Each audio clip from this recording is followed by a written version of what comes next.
Hi friends, ഞാൻ ഷൈനി. ഇപ്പോൾ എല്ലാവരും ഓടിക്കൊണ്ടിരിക്കുന്നത് പണത്തിന് വേണ്ടിയാണ്. കാരണം പണം ഉണ്ടെങ്കിൽ മാത്രമേ നമ്മുടെ ജീവിതം ഈസി ആയിട്ടും ഹാപ്പി ആയിട്ടും ഇരിക്കും. ഇപ്പോൾ കുറേ പേരുടെ ക്വസ്റ്റ്യൻ വരും, പണത്തെ സ്നേഹിക്കാൻ പാടില്ല, പണം ഇല്ലെങ്കിൽ ജീവിക്കാൻ പറ്റില്ലേ, ഇങ്ങനെയെന്നൊക്കെ. തീർച്ചയായിട്ടും പണം വളരെ ഇമ്പോർട്ടൻ്റ് ആയിട്ടുള്ള കാര്യമാണ്. വെറുതെ ഡ്രാമാറ്റിക് ആയിട്ട് വേണമെങ്കിൽ പറയാം, അയ്യോ പണത്തെ സ്നേഹിക്കരുത് അങ്ങനെ ഇങ്ങനെ എന്നൊക്കെ. പക്ഷെ നമ്മളിപ്പോൾ ജീവിച്ചിരിക്കുന്നത് പോലും നമ്മൾ കഴിക്കുന്ന ഫുഡ്, ഡ്രസ്സ്, ഷെൽട്ടർ, എന്തിന് ഈ മൊബൈൽ പോലും ആ പണം കൊണ്ട് നമ്മുടെ കയ്യിൽ വന്നതാണ്. ഇപ്പം മൊബൈൽ ഇല്ലാതെ ആരെങ്കിലും ഇരിക്കുന്നുണ്ടോ? അത് എവിടെ നിന്നാണ് വന്നത്? ഈ പണത്തിൽ നിന്നാണ്. എന്നാൽ നമ്മൾ എപ്പോൾ ഈ പണത്തെ ചെലവഴിക്കാതെ ഇങ്ങനെ സൂക്ഷിച്ച് സൂക്ഷിച്ച് പൊത്തി പൊത്തി പൊത്തി നിങ്ങൾ കൊണ്ട് ഒരു മൂലയ്ക്ക് ഒരു ബ്യൂറോയിൽ വയ്ക്കുന്നോ, എന്നാൽ അവിടെ പണം വരുന്നത് കുറയാൻ തുടങ്ങും. കാരണം പണത്തിനൊരു എനർജി ഉണ്ട്. അതിനെ ഇങ്ങനെ ഒന്നും ചെയ്യാണ്ട് അവിടെ വച്ചിരിക്കുമ്പോൾ ആ എനർജി അവിടെ ലോസ് ആയിക്കൊണ്ടേയിരിക്കും. എന്നാൽ ആ പണത്തെ എടുത്ത് നമ്മൾ വിനിയോഗിക്കുമ്പോൾ അതിൽ നിന്നൊരു പോസിറ്റീവ് വൈബ്രേഷൻ ഉണ്ടാവുകയും ആ പണത്തിൽ ഒരു എനർജി ഫ്ലോ ആയിക്കൊണ്ടിരിക്കും. അപ്പോൾ ആ പണം കൂടുതൽ കൂടുതൽ വരുന്നതിന് നമ്മളെ സഹായിക്കും, അത് അട്രാക്റ്റ് ആവും. എന്നാൽ പണത്തിന് നമ്മൾ യൂസ് ചെയ്യാതെ ഒരു മൂലയിൽ കൊണ്ട് വച്ചിരിക്കുമ്പോൾ ഈ പണം എന്ത് വിചാരിക്കുന്നു വെച്ചാൽ, ഇനി പുതിയതായിട്ട് വരുന്ന ഈ പണത്തിനോട് ആ പണം എന്ത് പറയുന്നു പറഞ്ഞാൽ, ഇവരുടെ കയ്യിൽ വന്നാൽ ഒരു യൂസും ഇല്ലാതെ ഈ മൂലയ്ക്ക് ഒരു ഫ്രീഡവും ഇല്ലാതെ നീ അടഞ്ഞു കിടക്കേണ്ടി വരും, ഇവരടുത്ത് നീ വരാതെ എന്ന് പറയും. കാരണം ഈ പണ്ടത്തെ ആൾക്കാർ എന്നൊക്കെ പറഞ്ഞ് കേട്ടിട്ടുണ്ട്, ഈ പണത്തിന് നമ്മൾ കെട്ടി ഒരു മൂലയ്ക്ക് കൊണ്ട് വച്ചിരുന്നാൽ ആ പണത്തിൽ ഭൂതം വരുമെന്ന്. എന്നാൽ അതിൻ്റെ റീസൺ എന്താന്ന് പറഞ്ഞാൽ, അതിലുള്ള എനർജി ഫ്ലോ മൊത്തത്തിൽ ഡൗൺ ആവും. അവിടെ എനർജി ഫ്ലോയേ ഉണ്ടാവില്ല. അപ്പോൾ നമ്മളിലേക്ക് വേറെ പണമൊന്നും വരില്ല. അതുകൊണ്ടാണ് മുൻകാലത്തുള്ള ആൾക്കാർ ഇങ്ങനെയുള്ള സ്റ്റോറിയൊക്കെ പറയുന്നത്, ഭൂതം വരും എന്നൊക്കെ. എക്സാമ്പിൾ, നമ്മൾ ഇൻസ്റ്റാഗ്രാമിലൊക്കെ റീൽസ് ഒക്കെ അപ്ലോഡ് ചെയ്യുന്നുണ്ടല്ലോ. അപ്പോൾ റീൽസ് ഒക്കെ നമ്മൾ അപ്ലോഡ് ചെയ്തുകൊണ്ടിരിക്കുമ്പോൾ എന്താവും വെച്ചാൽ, നമുക്ക് ഫോളോവേഴ്സ് കൂടും, നമുക്ക് റീച്ച് ഉണ്ടാവും, അങ്ങനത്തെ സംഭവങ്ങളൊക്കെ ഉണ്ടാവും.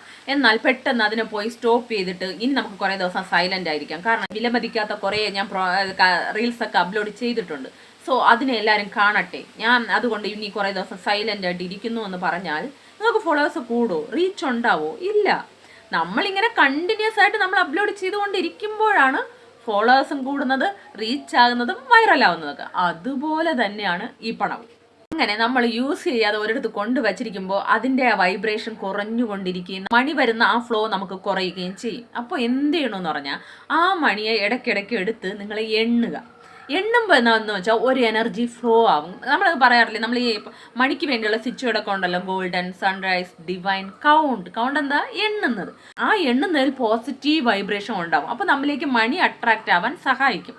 സോ അങ്ങനെ എണ്ണുക. അതും അല്ലെങ്കിൽ ആ മണിയെ എടുത്ത് ഒരു സ്ഥലത്ത് നിന്ന് മറ്റു സ്ഥലത്തേക്ക് മാറ്റി വയ്ക്കുക. ഇടയ്ക്കിടയ്ക്ക് ആ മണിയെ എടുത്തൊന്ന് നിങ്ങൾ മാറ്റി വയ്ക്കുകയോ എണ്ണുകയോ, അതും അല്ലെങ്കിൽ എന്തെങ്കിലും കുറച്ച് പൈസയെങ്കിലും എടുത്ത് എന്തെങ്കിലും വാങ്ങുക.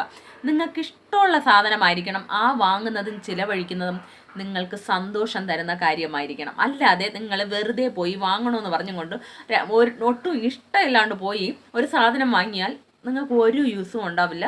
നിങ്ങളിലേക്ക് മണി അട്രാക്റ്റ് ആവാനൊന്നും പോകുന്നില്ല. സോ സന്തോഷത്തോടെ ചിലവഴിക്കണമെന്ന് പറയുന്നത് വളരെ ഇമ്പോർട്ടൻ്റ് ആയിട്ടുള്ള കാര്യമാണ്. അത് മനസ്സിൽ വയ്ക്കുക. പിന്നെ ചിലവഴിക്കണമെന്ന് പറയുന്നത് ഇഷ്ടത്തിന് എല്ലാ പണത്തിനെ എടുത്ത് ദുരുപയോഗം ചെയ്ത് ആവശ്യമില്ലാത്തതെല്ലാം വാങ്ങി വേസ്റ്റ് ചെയ്യണം എന്നല്ല പറയുന്നത്. അങ്ങനെ ചെയ്യുന്നത് മണിയോട് ചെയ്യുന്ന തെറ്റാണ്. അങ്ങനെ ചെയ്യണമെന്നല്ല. നമ്മൾ കുറച്ചെങ്കിലും നമുക്ക് സേവ് ചെയ്യണം, തീർച്ചയായിട്ടും സേവ് ചെയ്യണം. അത് ഏറ്റവും അത്യാവശ്യമായിട്ടുള്ള കാര്യമാണ്. എന്നാൽ അതോടൊപ്പം ആ പണത്തിനെ ചിലവഴിക്കേണ്ടടുത്ത് നമ്മൾ ആവശ്യത്തിന് ചിലവഴിക്കുകയും വേണം. അത് സന്തോഷത്തോടെ ചിലവഴിക്കണം. ചിലരൊക്കെ പറഞ്ഞു കേട്ടിട്ടുണ്ട്, ഈ അനാഥാലയത്തിൽ നിന്ന് ഞങ്ങളടുത്ത് പൈസ ചോദിച്ചു, സഹായിക്കുമെന്ന് ചോദിച്ചു, എന്താണ് വേണ്ടത്, കൊടുത്താൽ ശരിയാവോ, അവർ ഫേക്കാണോ, ഇങ്ങനെ രണ്ട് മനസ്സായിട്ട് നിങ്ങൾ കൊടുക്കുന്നതിനേക്കാൾ കൊടുക്കാതിരിക്കുക. കാരണം അവിടെ ഒരു നെഗറ്റീവ് വൈബ്രേഷനാണ് ഉണ്ടാകുന്നത്. അപ്പോൾ നിങ്ങൾ കൊടുക്കുന്ന പൈസയ്ക്ക് അതുകൊണ്ടുള്ള ഒരു ഗുണവും ഒരു പോസിറ്റീവ് വൈബ്രേഷനും നിങ്ങൾക്കുണ്ടാവില്ല. അങ്ങനെ ചെയ്യണമെങ്കിൽ നിങ്ങൾക്കറിയാവുന്ന, നിങ്ങൾക്ക് ചുറ്റും ആരെങ്കിലും ഉണ്ടെങ്കിൽ നിങ്ങൾക്ക് പൂർണ്ണ മനസ്സോടെ പൂർണ്ണ ഇഷ്ടത്തോടെ കൊടുക്കാൻ പറ്റുകയാണെങ്കിൽ കൊടുത്താൽ തീർച്ചയായിട്ടും അതുകൊണ്ട് നല്ലൊരു ബെനിഫിറ്റ് ഉണ്ടാവും. നിങ്ങൾക്ക് അധികമായിട്ട് പണം വരാൻ തുടങ്ങും. അതുകൊണ്ട് കൊടുക്കുകയാണെങ്കിൽ സന്തോഷത്തോടെ കൊടുക്കുക, തൃപ്തിയോടെ കൊടുക്കുക. അതും അല്ലെങ്കിൽ നിങ്ങൾ അത് അടിക്കടി എടുത്ത് എണ്ണുക, അല്ലെങ്കിൽ എന്തെങ്കിലും വാങ്ങുക. നിങ്ങൾക്ക് ഇഷ്ടമുള്ള എന്തെങ്കിലും കാര്യം നിങ്ങൾ വളരെ സന്തോഷത്തോടെ പൂർണ്ണ മനസ്സോടെ വാങ്ങുക.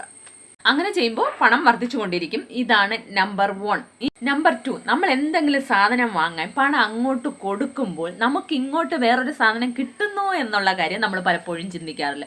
എപ്പോഴും പണം പോകുന്നല്ലോ, പണം തീരുന്നല്ലോ, അങ്ങനെയാണ് ചിന്തിക്കുന്നത്. എന്നാൽ അപ്പോൾ ഇങ്ങോട്ട് നമുക്കൊരു സാധനം കിട്ടുന്ന കാര്യം നമ്മൾ പാടെ മറന്നു പോകുന്നു. വീട്ടിൽ ഒരാവശ്യത്തിന് സാധനം വാങ്ങുമ്പോൾ, അല്ലെങ്കിൽ ഒരു കുഞ്ഞിന് ഫീസ് കൊടുക്കണമല്ലോ, അയ്യോ പണം ഇല്ലല്ലോ, പണം തീരുമല്ലോ, ഇങ്ങനെ പുലമ്പുന്നവരാണ് മാക്സിമം വരും. എന്നാൽ അങ്ങോട്ട് കൊടുക്കുന്നത് നമുക്ക് എന്തോ ഇങ്ങോട്ട് വരുന്നു എന്നുള്ള കാര്യത്തിൽ നമ്മൾ ഫോക്കസ് ചെയ്യുന്നേ ഇല്ല. നമ്മൾ അടുക്കള സാധനങ്ങൾക്ക് വേണ്ടി പലവ്യഞ്ജനം വാങ്ങിയാൽ പോലും അയ്യോ എന്താ വില, എല്ലാ പൈസയും തീരുന്നല്ലോ, ഇത്രയും സാധനം കിട്ടിയ, ഇങ്ങനെയൊക്കെ നമ്മൾ പുലമ്പുമ്പോൾ എന്നാൽ അതുകൊണ്ട് നമ്മുടെ വിശപ്പ് മാറുന്നു, ഇങ്ങോട്ട് സാധനം കിട്ടുന്നു എന്നുള്ള കാര്യമല്ല നമ്മൾ പാടെ അവഗണിക്കുന്നു. അങ്ങനെ ചിന്തിക്കാൻ തുടങ്ങുമ്പോൾ നമുക്ക് ദുഃഖം തോന്നില്ല, നമ്മൾ സന്തോഷിക്കാൻ തുടങ്ങും. അങ്ങനെ നമ്മൾ സന്തോഷിക്കുമ്പോൾ നമ്മളിലേക്ക് ധാരാളം പണം വരാനും തുടങ്ങും. ഈ പണം, നമ്മൾ ചെലവഴിക്കുന്ന പണം വേറെ ഒരിടത്തും പോകാൻ പോകുന്നില്ല, ഈ പ്രപഞ്ചത്തിൽ തന്നെയാണ് ഈ പണം ഇരിക്കുന്നത്. കാരണം നമ്മൾ ചെലവഴിക്കുന്ന പണം ഈ ഇന്ത്യയിലും ഈ ഭൂമിയിലൊക്കെ തന്നെ ചുറ്റിക്കൊണ്ടിരിക്കും. അത് കാരണം ധാരാളം പേർക്ക് പല ആവശ്യങ്ങളും നടക്കും ഈ പണം കൊണ്ട്. ഈ പണം ധാരാളം പേർക്ക് പല രീതിയിൽ ഹെൽപ്പ് ചെയ്യും, പലർക്കും യൂസ്ഫുൾ ആയിട്ട് മാറും. ഇനി പണം കൊടുക്കുമ്പോൾ നമ്മൾ നന്ദി പറഞ്ഞു കൊണ്ട് കൊടുക്കുക. താങ്ക് യു യൂണിവേഴ്സ് എന്ന് പറഞ്ഞുകൊണ്ട് കൊടുക്കുമ്പോൾ തീർച്ചയായിട്ടും നമ്മളിലേക്ക് പണം അട്രാക്ട് ചെയ്യാൻ തുടങ്ങും. അതുപോലെ ഞാൻ ചെലവഴിക്കുന്ന പണം പല മടങ്ങായി എന്നിലേക്ക് തിരിച്ചു വരുന്നു, നന്ദി എന്ന് പറഞ്ഞുകൊണ്ട് കൊടുക്കുക. ഈ പണം എത്രയോ പേരുടെ ജീവിതത്തിൽ നല്ല കാര്യങ്ങൾ ചെയ്യാൻ സഹായിക്കുമെന്ന് പറഞ്ഞു കൊടുക്കുമ്പോൾ നമ്മളിലേക്ക് ധാരാളം പണം അട്രാക്റ്റ് ആവാൻ തുടങ്ങും. ഞാനും ഇങ്ങനെയായിരുന്നു നേരത്തെ. പണമെല്ലാം ഇങ്ങനെ സാധനം വാങ്ങുമ്പോൾ ചെലവഴിക്കുമ്പോൾ അയ്യോ എല്ലാ പണവും തീരുന്നു. സോ ഇനി മുതൽ നമുക്ക് നന്ദി പറഞ്ഞുകൊണ്ട് പണം കൊടുക്കുന്ന കാര്യം ഓർമ്മയിൽ വെക്കുക.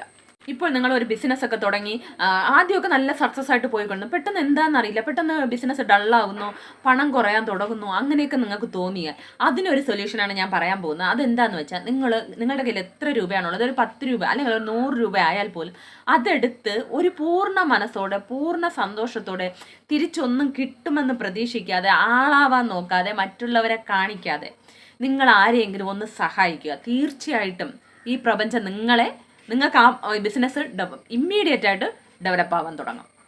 പിന്നെ ഇപ്പോൾ ആരുടെ കയ്യിലും അങ്ങനെ പണം അധികം ആരും കയ്യിൽ വെക്കാറില്ല, കൂടുതൽ അക്കൗണ്ടിലാണ് ഇരിക്കുന്നത്. കാരണം എല്ലാവരും GPay ഫോൺപേ എന്ന് പറഞ്ഞ് യൂസ് ചെയ്യാൻ തുടങ്ങി.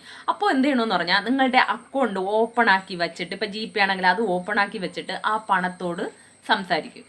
ആ പണത്തിനോട് പണമേ ഐ ലവ് യു, ഞാൻ നിന്നെ സ്നേഹിക്കുന്നു, നീ ഉള്ളത് കൊണ്ടാണ് ഞാൻ ഇന്നിങ്ങനെ ഇപ്പോൾ സന്തോഷമായിട്ട്, എന്തുകൊണ്ട് ഈ GPay ഈ ഫോൺ വരെ ഇരിക്കുന്നത് നീ പണമായ നീ ഉള്ളത് കൊണ്ട് മാത്രമാണ്. So I love you. ഇല്ലാത്ത ജീവിതത്തെക്കുറിച്ച് എനിക്ക് ചിന്തിക്കാൻ കൂടെ പറ്റില്ല. ഞാനിന്ന് ജീവനോടെ ഇരിക്കുന്നത് തന്നെ കാരണം നീയാണ്. നീ മഹാലക്ഷ്മിയാണ്, നിന്നെ ഞാൻ സ്നേഹിക്കുന്നു.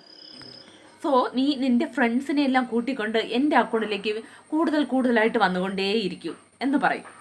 അതുപോലെ നമ്മൾ കൊടുക്കുന്നത് ഉള്ളി കയ്യിൽ അങ്ങനെ കൊടുക്കുന്നത് മാത്രമല്ല, നമ്മുടെ അക്കൗണ്ടിൽ നിന്നും ഇന്നൊരാൾക്ക് ട്രാൻസ്ഫർ ചെയ്ത് കൊടുക്കാം. അത് അർഹതപ്പെട്ടവർക്ക്, അത്രയും ആ പണത്തിന് അത്യാവശ്യമായിട്ടിരിക്കുന്നവർക്ക് നിങ്ങൾ പൂർണ്ണ മനസ്സോടെ സന്തോഷത്തോടെ കൊടുത്താൽ തീർച്ചയായിട്ടും അതിൻ്റെ ഇരട്ടിയായി വെറും 2 ദിവസത്തിൽ നിങ്ങളുടെ കയ്യിൽ വന്നെത്തിച്ചേരും.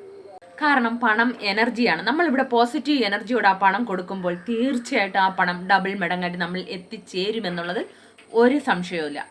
നമ്പർ 3, മണി അഫർമേഷൻസ് പറയുക. അപ്പോൾ ഡെയിലി രാവിലെ എണീറ്റോടെയും രാത്രി കിടക്കുന്നതിന് മുമ്പേയൊക്കെ മണി അഫർമേഷൻസ് പറയുന്നത് നിങ്ങളിലേക്ക് ധാരാളം പണം വരാൻ ഹെൽപ്പ് ചെയ്യും.